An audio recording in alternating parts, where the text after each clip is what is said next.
Hello everyone, जैसा कि आप सब जानते हैं, कमिंग संडे यानी 3 दिसंबर को mega blood donation camp arrange किया गया है। बहुत से लोगों के जहन में ब्लड डोनेशन को लेकर मिसकंसेप्शंस है, जैसे बहुत ज्यादा ब्लड लिया जाता है। नहीं, सिर्फ 8% ब्लड लिया जाता है। दूसरा जहन में सवाल ये आता है, मेरे अंदर खुद ब्लड नहीं है, मैं दे सकता हूँ या नहीं दे सकता हूँ। ये बात वहां पर मौजूद डॉक्टर डिसाइड करते हैं। 90% लोग डेफिनेटली ब्लड डोनेशन कर सकते हैं। तीसरी चीज ये है कि क्या ब्लड डोनेशन की वजह से मुझे पूरा दिन आराम करना पड़ेगा या मुझे पूरा दिन कमजोरी महसूस होगी? नहीं, जो आप ब्लड डोनेट करते हो विद इन 1 आवर आपका बॉडी उसको कंपनसेट कर देती है। क्या ब्लड डोनेशन की वजह से मुझे कोई तकलीफ होगी या बहुत ज्यादा पेन होगा? जी बिल्कुल नहीं।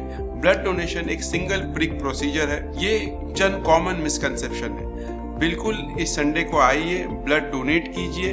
आपके ब्लड की वजह से किसी इंसान की जान बच सकती है, किसी जरूरतमंद की जरूरत पूरी हो सकती है। इंसानी ब्लड किसी भी तरीके से बनाया नहीं जा सकता, उसका कोई आर्टिफिशियल रिप्लेसमेंट मौजूद नहीं है। इसलिए ये हम सब लोगों की जिम्मेदारी है कि जब ऐसे ब्लड डोनेशन कैंप अरेंज हो तो आप जरूर इसमें डोनेट करें ताकि सारी इंसानियत का भला हो। Thank you.